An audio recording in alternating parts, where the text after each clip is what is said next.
揽投资国内专业的互联网理财平台，收益超银行活期数倍，已为众多用户带来丰厚收益。揽投资理财新选择，源于民族之心，兴于品质之巅，成于健康之路。有爱有缘有三元。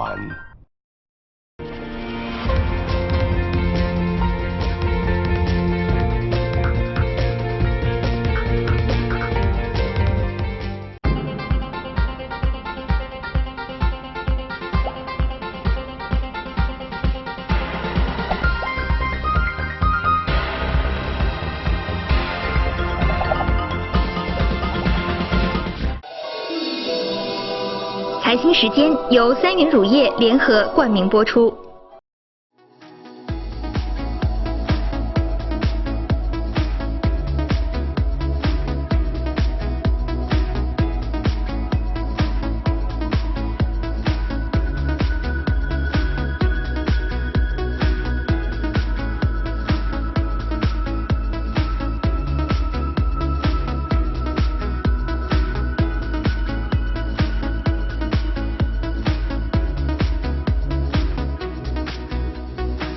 15日，2015年20国集团暨 G20 领导人峰会在土耳其的安塔利亚举行。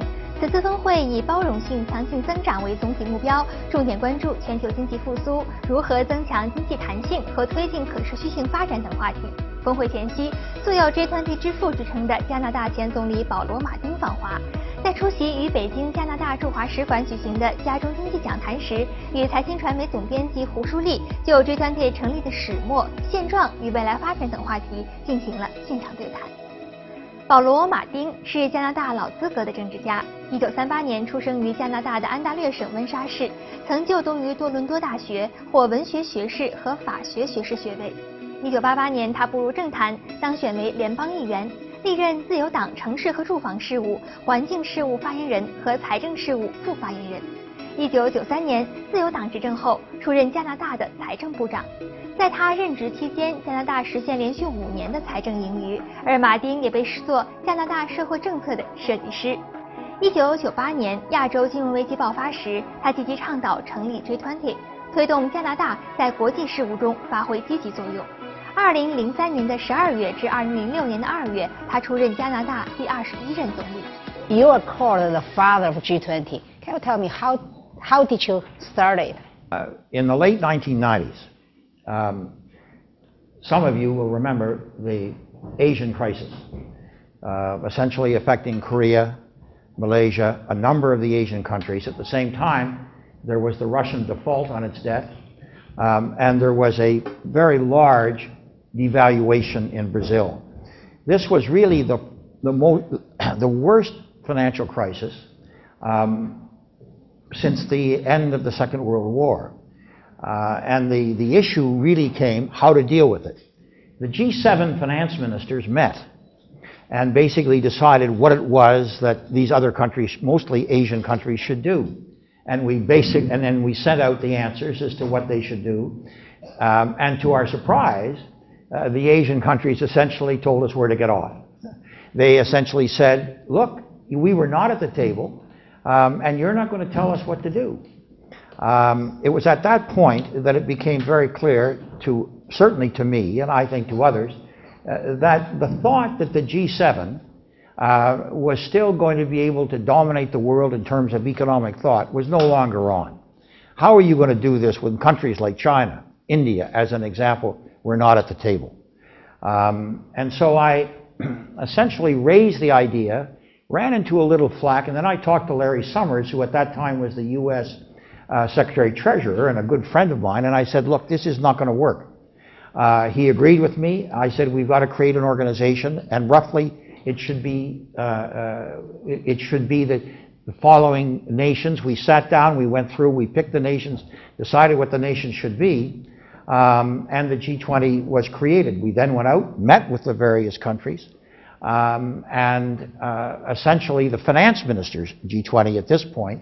Fundamentally then, we started to meet. Not long thereafter, about 3 to 4 years, it became very evident to some of us that it should be elevated to the leaders' level. And again, I met with a number of the then G20 leaders, and when I became Prime Minister, in fact, the first person that I talked to about the whole thing was then Premier Wen Jiabao of China. And he and I were great friends, and he was a great supporter. But we had all of the countries except the United States. The United States didn't say no, they just wouldn't say yes. And then ultimately, as you know, after the 2008 financial crisis, President Bush actually then acceded to it. The G20 at the leaders' level was created, and that's what happened. Mm-hmm. I still remember when G20 started, it was really very impressive, and also the world faced it with very high expectation. But it seems to me that it isn't that efficient recently, and also there are a lot of voices suggesting that it should have some reform or some change. So what's your view on it? You know, I think it depends on your definition of success. The London summit, which took place in 2008, was a huge success. If it had not been for the London summit, in fact, it was quite clear that those countries would have engaged in an awful lot of trade protectionism, and the 2008 recession would have been even worse than it was. The second thing I think that the G20 did was to, out of the ashes of the Financial Stability Forum, which was an attempt to start to look at financial regulation, which wasn't very successful, they created the Financial Stability Board. The Financial Stability Board, I believe, is really one of the great innovations of the last generation. But you are right. The fact is that since then, the G20 has had successes, but nothing like those which got it started. And that's where the great hope is for the Chinese summit. That in fact, that same degree of innovation that took place at that time will now start again. Part of the problem that exists in international issues is that countries need crises in order to act. The G20 G20 finance ministers never would have happened if there hadn't been a crisis in Asia. It never would have been elevated to the leaders' level, the G20, if it hadn't been for the subprime crisis. And what happens when there is no crisis, in fact, the world begins not cooperating. This is the reason for these kinds of multilateral institutions, such as the Financial Stability Board, are so important. Because what you need is, in fact, an institution that is going to keep evolving despite the fact that there are no crises. And so the only thing that I can say is that's why I believe that the Financial Stability Board has got to become a treaty.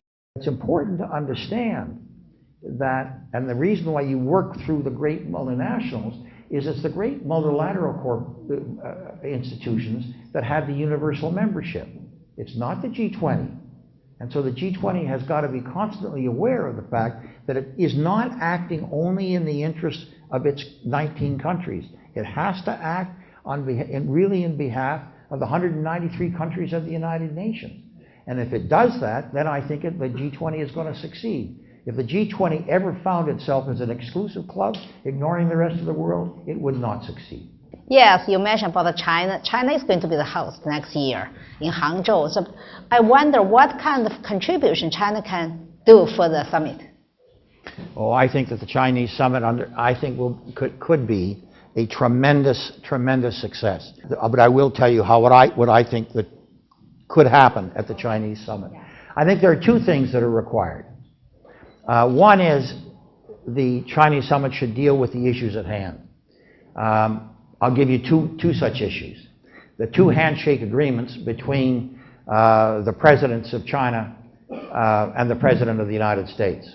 The handshake agreement a number of months ago on climate change. The fact is that they both shook hands, they both agree that climate change is an issue that has to be dealt with. We're now going into the Turkish summit. Following that, we're going to have the Paris climate change agreement. I would love it. I think we all would love it if there was a complete agreement on climate change at that meeting. I suspect there are going to be a lot of details to work out under the best of circumstances. The year ahead is when those details will be worked out, leading into the Chinese summit. And I cannot think of a greater impetus for success than the fact is that a powerful nation like China will be holding that summit. There's another thing that can be done, and I think that this is equally important. The G20, unlike the G7, is not a series of nations with the same kinds of economies and the same kinds of political system. The G20 is made up of many political systems and many kinds of economies. And what that means is that they need the great multilateral institutions to bind their decisions together.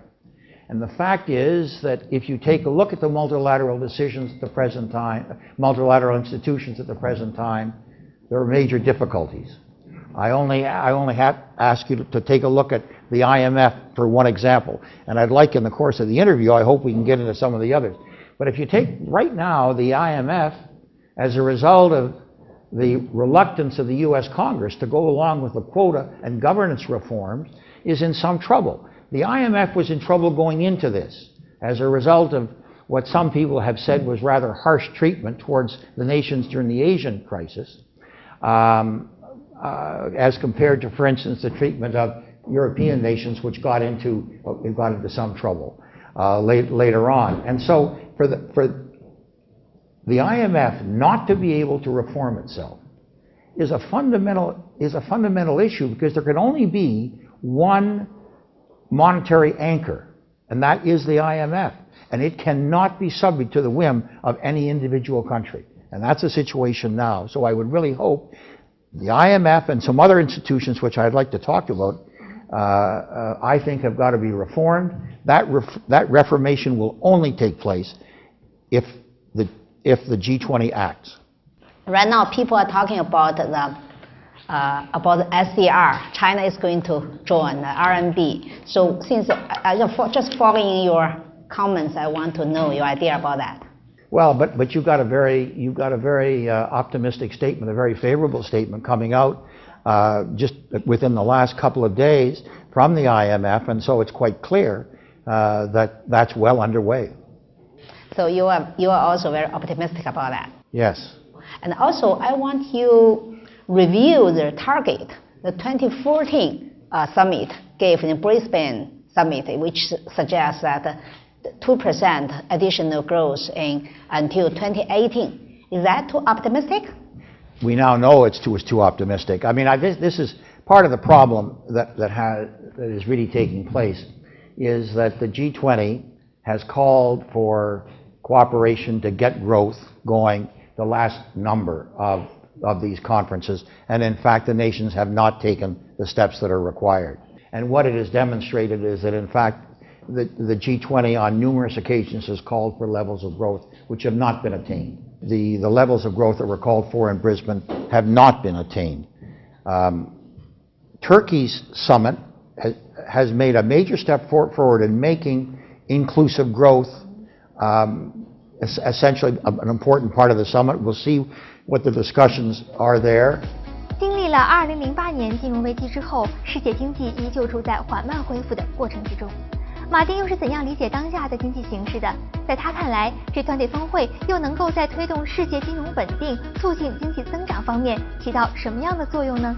So generally speaking, how do you predict the world economy right now? Has it fully got out of the financial crisis, and or still a little bit trapped among that?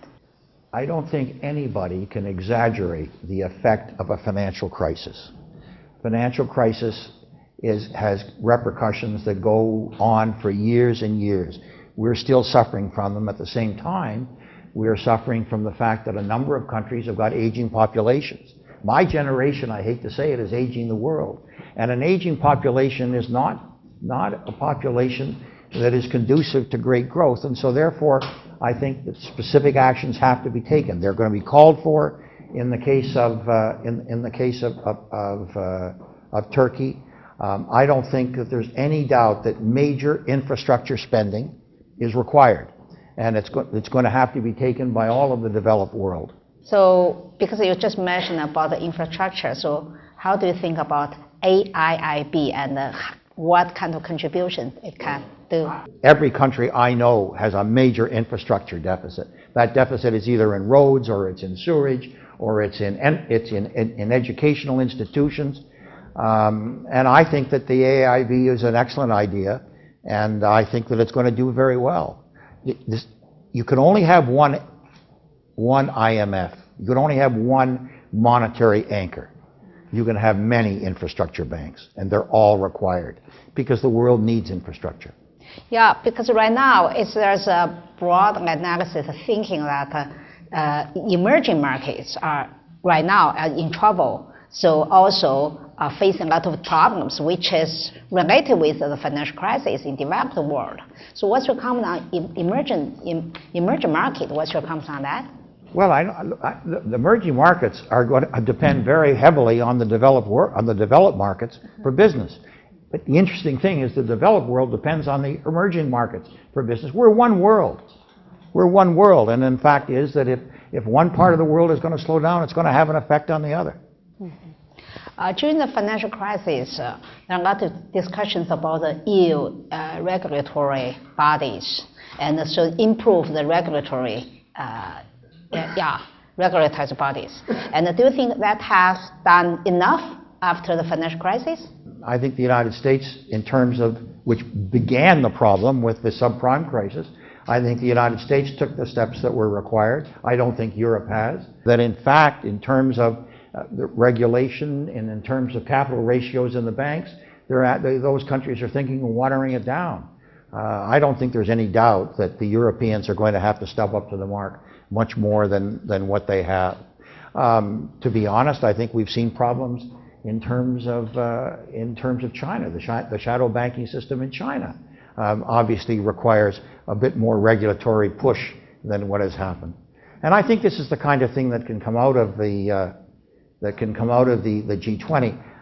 I will also say, if I might, that, and I would hope that we will get into this in this discussion, that one of the major responsibilities of the G20 has got to be the beefing up the multilateral institutions. One of those institutions is the Financial Stability Board.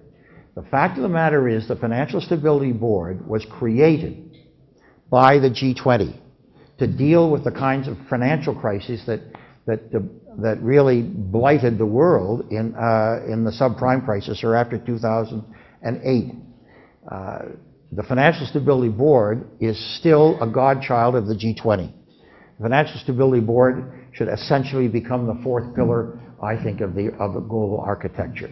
It should become a treaty between the countries, and it should be given the power, in fact, to call countries to account if, in fact, their bank regulation or their financial sector regulation is not sufficient. But there are also dangers of over-regulation and over-regulated market, and which will damage or discourage financial innovation. So how to balance the two? Yeah, well, that's what the bankers say. Can there be over-regulation? Of course there can. But I think that you've got to watch out to where the problems lie. Over-regulation is a problem. I think regulatory capture, or capture of the regulators by the industry, is a greater problem, and I think it's the one you've got to watch. How do you think about the internet finance? Because right now in China, people talk about the internet finance, which means that the internet can do a lot of financial work. I think that there are vast new ways in which payment systems are going to work, as an example. I think they're going to be very, very efficient. I think that there's no doubt that our children are going to pay for things much differently than the way that we did. I think that these kinds of online financial things are phenomenal benefits to rural areas in Africa, as an example, where all of a sudden people can get payment. I think there are huge benefits to be gained by this, but no doubt about it, we're going to have to find ways to regulate them that we don't have at the present time.